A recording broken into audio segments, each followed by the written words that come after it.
Think about this. You have a material that you install in your house, and your energy cost just goes down by 50%. Yeah. That's a lot of money for you that you can use for other things.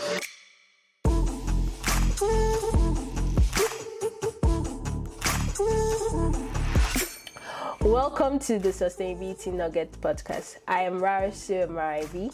And I'm Tosin Folorunsho. On this podcast, we learn about sustainability by discussing various related topics while focusing on three pillars: the economy, the society, and the environment.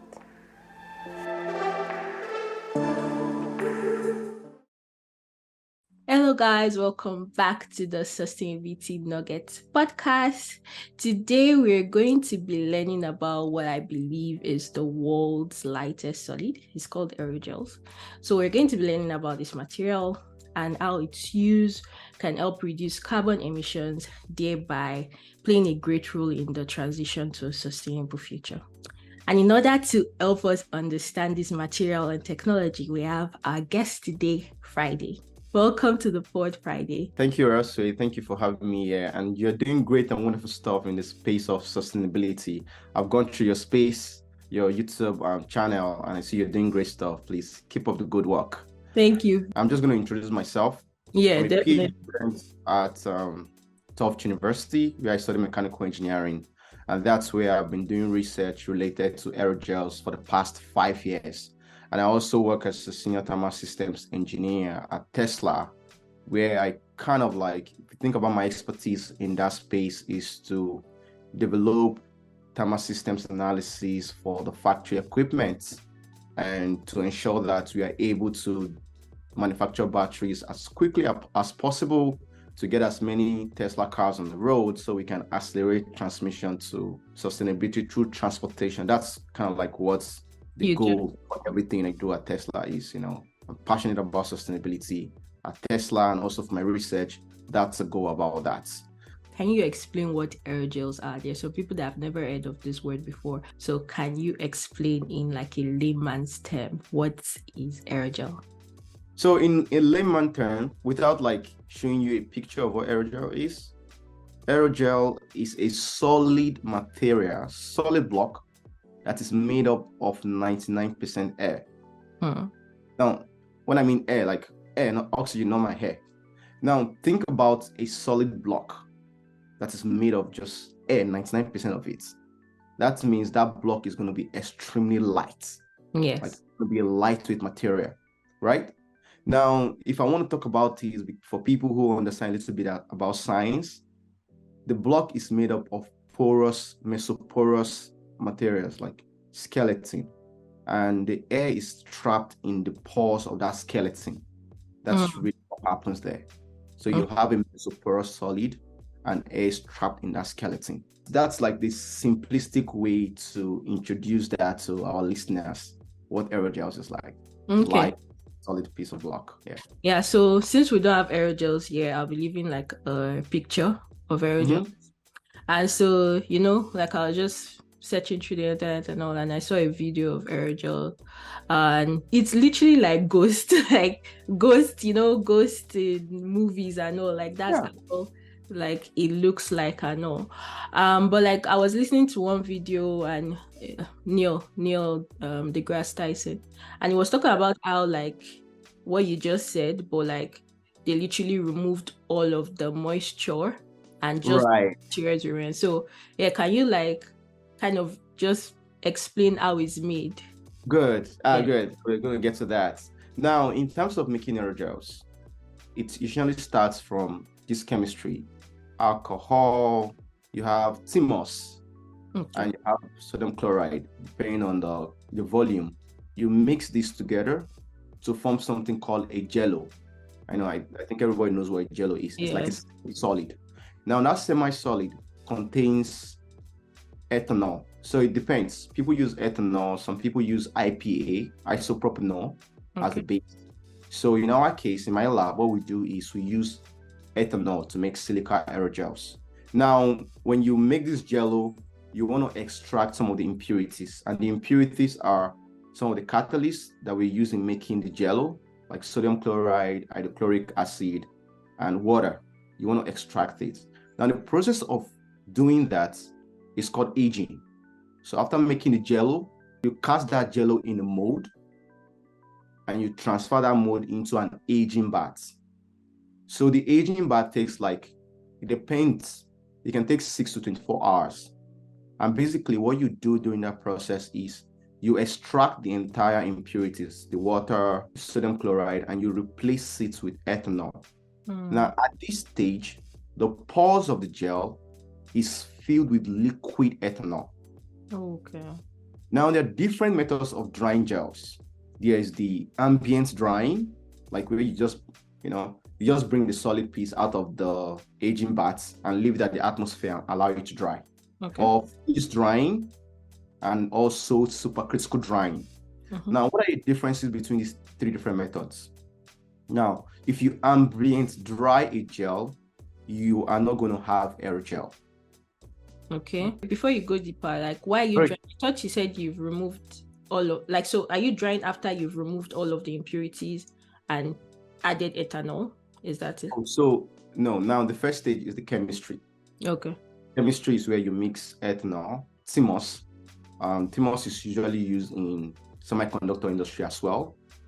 And it's a silica-based compound, right? Then you have sodium chloride, you have hydrochloric acid. Now, all this have a function to accelerate the process of formation of that jello, like the gel, right? Now, you want to get out the impurities. You want the gel to just be gel and ethanol, liquid ethanol, or liquid IPA, or any liquid alcohol that you're using to make the gel. Now, the point of aging is to extract that. When you extract those impurities, that's when the drying, after extracting it, that's when the drying stage begins. Okay. So this is just preparation of the material. After that, you now have to extract the liquid out of the gel and replace that liquid with air. Okay. That's when 99% air comes in. Okay. Yeah. Now, I think the question that comes into mind is, how do we do this? How do we extract liquid out of the gel? Now, I'm going to try to make it very simple. It's a very technical subject, but fundamentally, there are 3 different approaches for doing that. One is ambient drying, like you put it outside on your table, allow it to dry. The other one is freeze drying. You put it in a freezer, put it in a frozen chamber, then you use something like air, blow a fan over it, and it extracts the liquid after a period of time while it remains in a solid state. So the liquid gets solidified, and instead of going through the process of melting from liquid to vapor, it just undergoes what we call sublimation, from solid to vapor. Then the other one is supercritical drying. Really what happens is you put the gel in a supercritical chamber.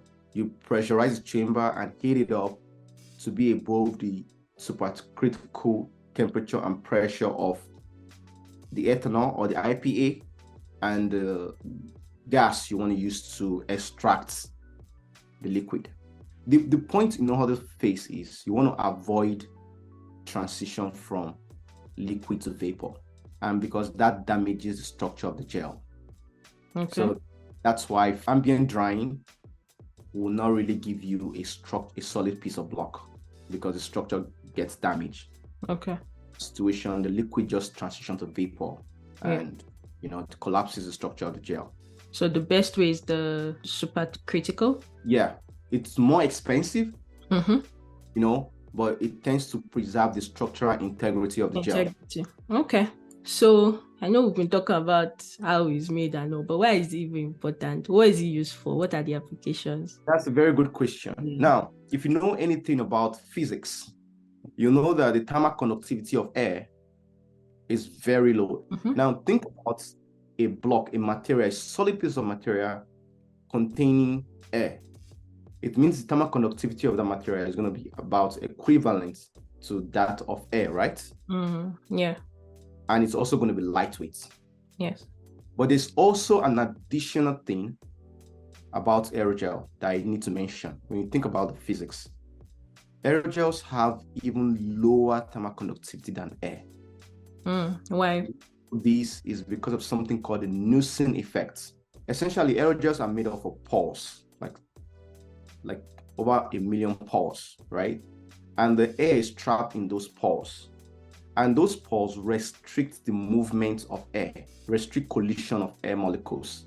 And if you think about like kinetic gas theory, when the molecules are restricted, their collision are restricted, they are unable to exchange energy between themselves. So that impedes transport of heat. Yeah. And that's the effective thermal conductivity of a porous material like aerogel is lower than that of air. You know, that's the really quick description of the physics. Okay. Yeah. So now why do we care about this, right? I really explained. Most application of aerogels, like 2 different reasons. 1, because they are lightweight, and 2, because they have very low thermal conductivity, which make them super insulating materials. They are super insulators. I believe in one of the piece, you looked this up, and in one of the piece, you saw that there's an aerogel block and there's a Bunsen burner underneath it. I didn't see that one. Okay, there's something like that. There's an aerogel block, Yeah, and like a Bunsen burner underneath it. And this guy was doing this experiment, and he touched the top of the block, and the top remained at the temperature of the ambient. Like, wow, absolutely no conduction. Yeah. Because of that high super insulating properties. That's like the fundamental properties of this material that we care about in certain applications. It can be used in many applications, but really insulation and having lightweight is one of the key game changer materials. Yeah, definitely. I saw that was the major thing. But like one other random thing was Neil, you said that like NASA uses it on spacecraft to like capture comet trails or whatever, so that when they come back they could like analyze it. Okay, so now you've said like the major thing is in the insulating property. So like how can this material actually be used like to actually help reduce emissions? Like, can you? Good question. So 2 things: insulating property and also lightweight. Let's think about commercial buildings and residential houses. You live in Florida, right? Yes. But you're going to the East Coast. Have you been to the East Coast? I'm in the East. Are you talking about West? I mean, Northeast, like Boston, New York. Yeah. Now, during the winter months, what happens is we spend a lot of money for heating, keeping our rooms warm. Okay. Why is that so? It's because the insulations that we have, our windows, the existing insulations in the house, they don't have as much super insulating properties as aerogels. They are cheap, right? So now, if you think about your utility bill, your energy bill, once winter comes in, it goes up by as much as 50%, sometimes 100%. Yes. But with aerogels, if you have aerogels as the insulating material for the building, and also use aerogel material as the window, you are going to significantly reduce the amount of heating you need to keep your room warm during winter months. Because it has very high insulating property, meaning it's not going to allow heat go through or out. Yeah. It's also not going to, out or in. You are going to significantly reduce your energy costs. And when you also think about the proportion of our energy usage for heating and cooling, it accounts for about 40%. Like about 40% of the energy we use in our buildings and also in our commercial buildings. It accounts for 40%. And that's like a significant chunk. It's been estimated that 40%, can be related to about 15% increase in CO2 emissions. Now, if you are able to cut down the demand for heating and cooling by using aerogels, you can significantly also cut down CO2 emissions associated with the energy required for heating and cooling. And also the secondary portion, which is cost. Think about this. You have a material that you install in your house, and your energy cost just goes down by 50%. Yeah.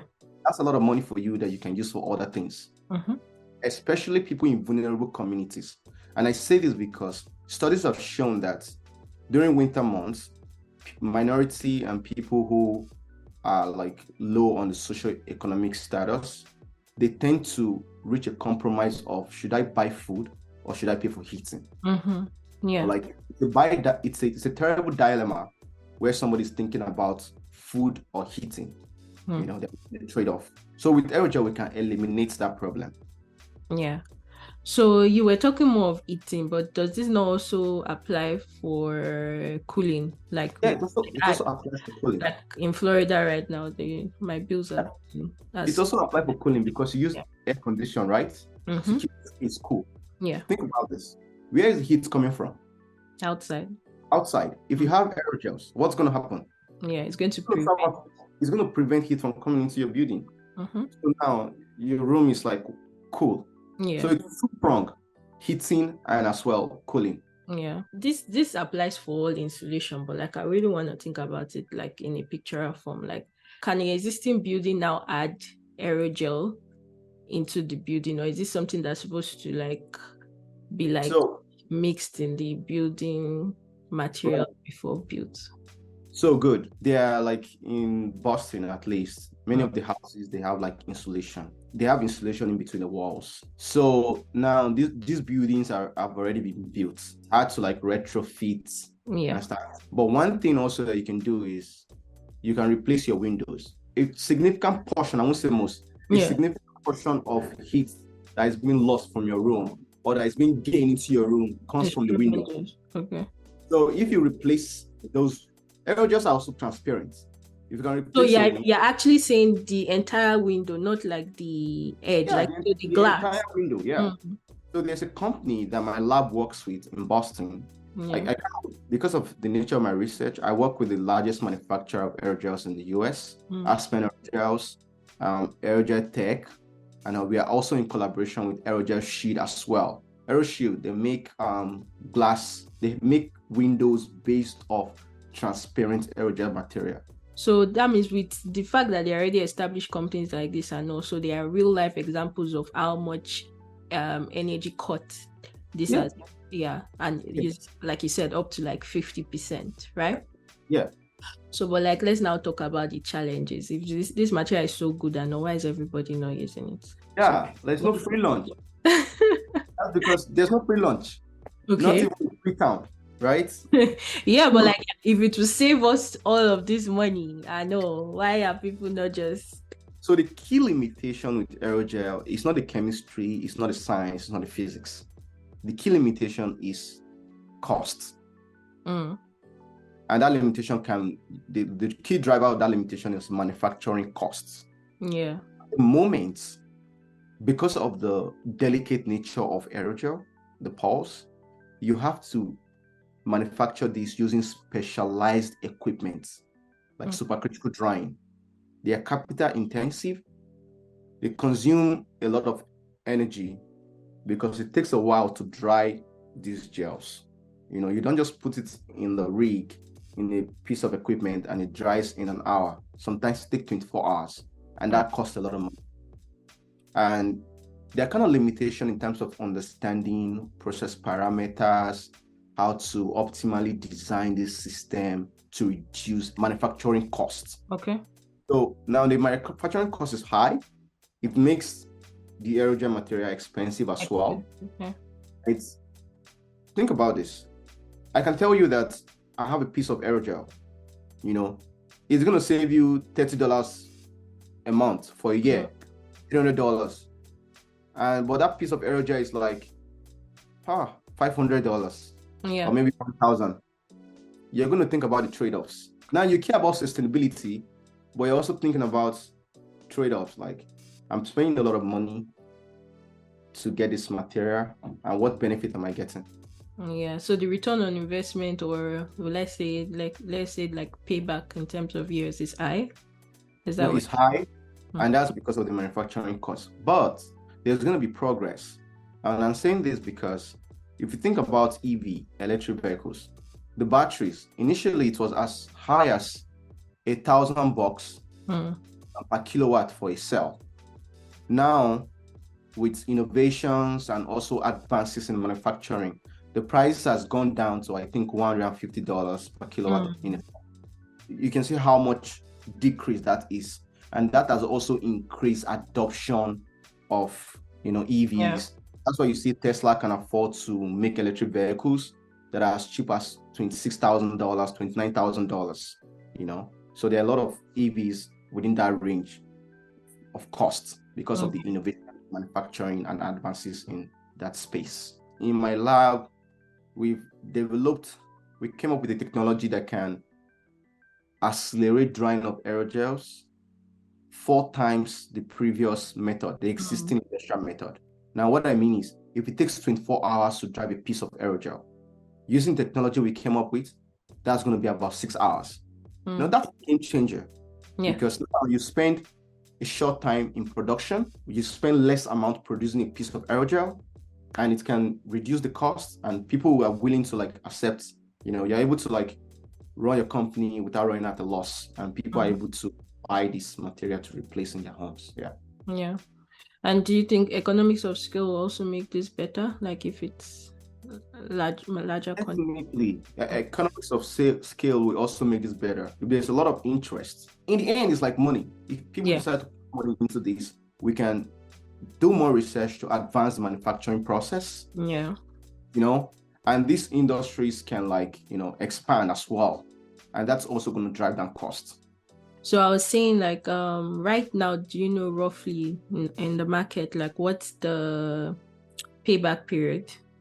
So I don't know what the payback period is, but one thing I can tell you is currently aerogels are currently used in applications where people don't really care that much about money. So the benefits they get from using aerogels outweighs the cost of aerogels. Okay. If you think about NASA used aerogels for thermal insulation.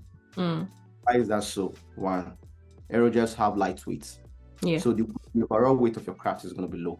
Yes. They also use that for their space, some of their space jacket as well. NASA would think about is, okay, aerogel might be expensive, but the benefits when we go to space is enormous. Yes. So let's spend the money.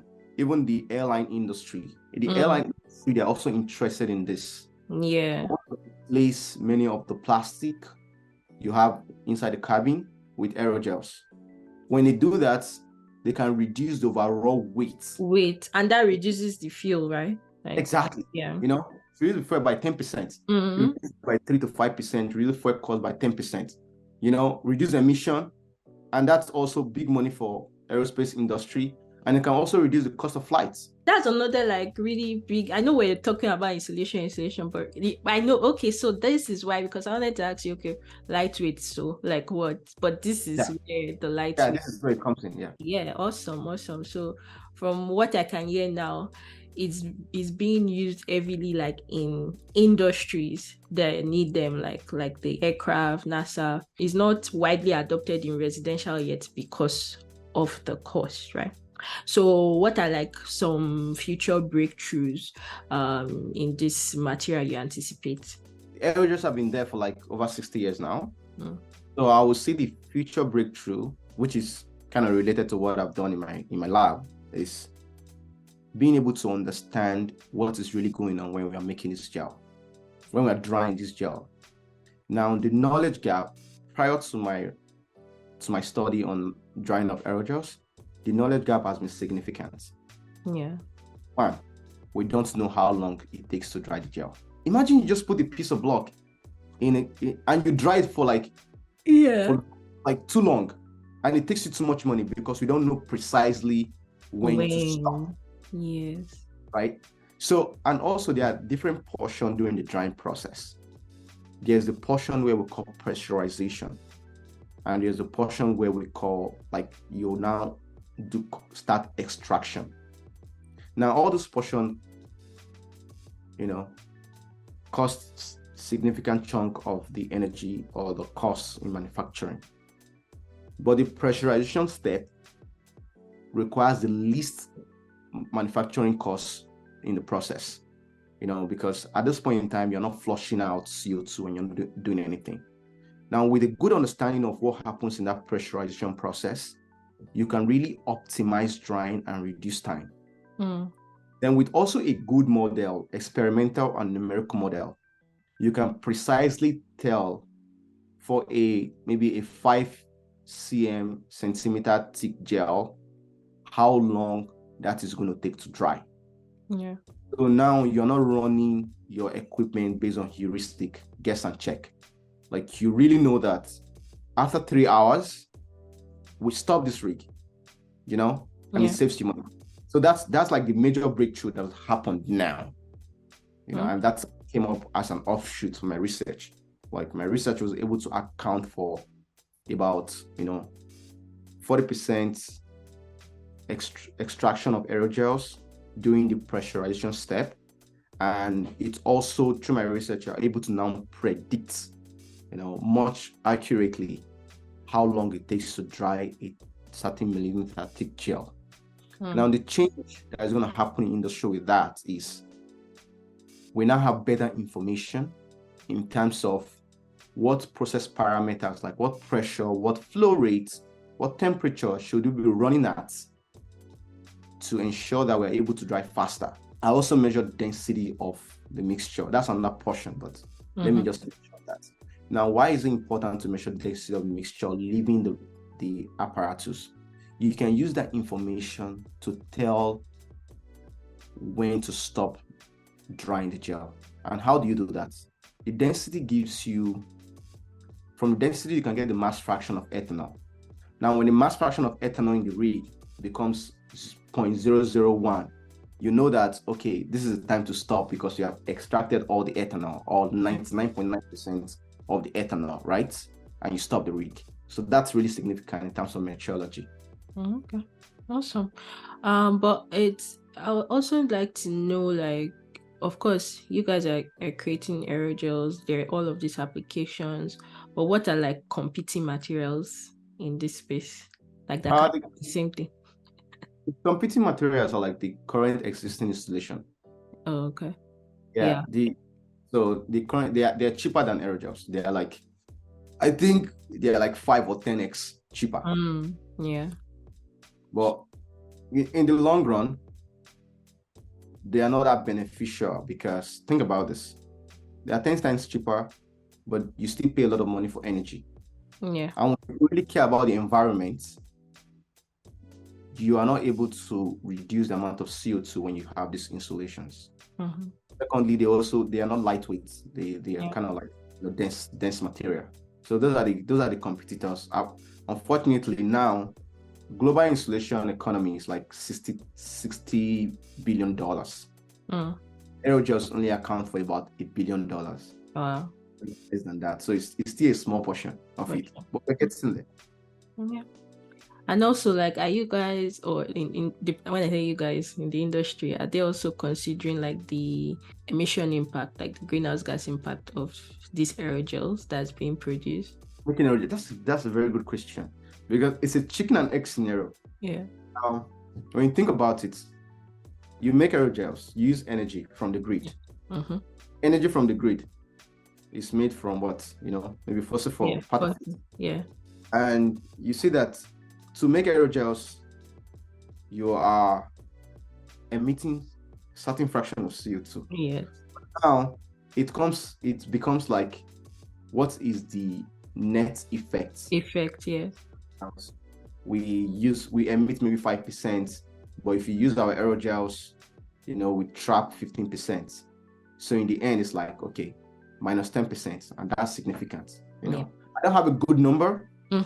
I can tell you that, yeah, obviously making aerogels emits some fraction of, emission. Yeah. The benefits of using the aerogels outweighs. Yeah. So for people watching this and they want to know more, like they're keen in diving deeper into like the world of aerogels, are there like some materials that stand out that you recommend to them? Yeah. So I would say start with Veritasium. It's a YouTube channel. Okay. Just type aerogels.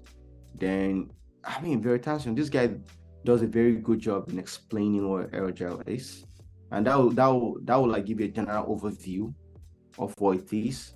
Then you can go with the Aerogels handbook.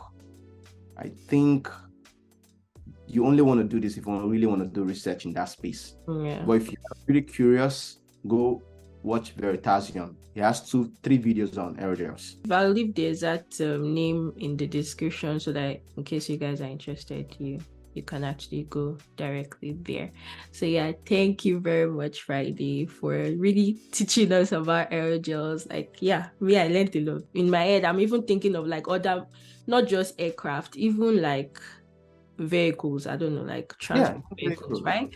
Yeah, to reduce the weight and all, and also its effect in even the oil and gas industry. I didn't mention that.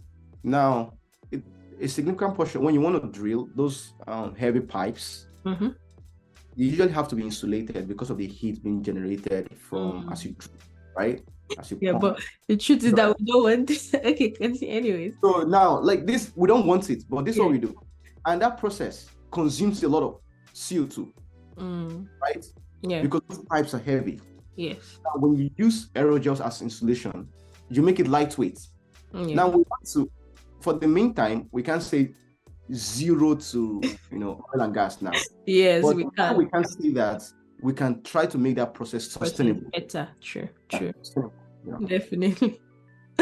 Yeah, I'm just laughing because some people in the sustainability space always do not want to hear about oil and gas, but the truth is that we cannot actually just say 0 right now. And like if you're a more technical engineering person, you cannot just say that it's a process. Like, yes, exactly. And we have made significant progress in that space. We have a lot of solar power. We also have EV cars, which so like we have made a lot of progress, and we need to acknowledge that. But we can't turn off the tap on oil and gas. We just freeze. Exactly. That's what I tell people. Thank you very much for taking our time to come explain aerogels to us. And if you're still watching right now, thank you for staying on here till this time. And if you're not yet subscribed, please click on the subscribe button. If you like audio, you can follow us on Spotify, Apple, anywhere you get your podcast. Share this video, like, comment, and thank you guys. I'll see you in our next episode. Bye. Bye.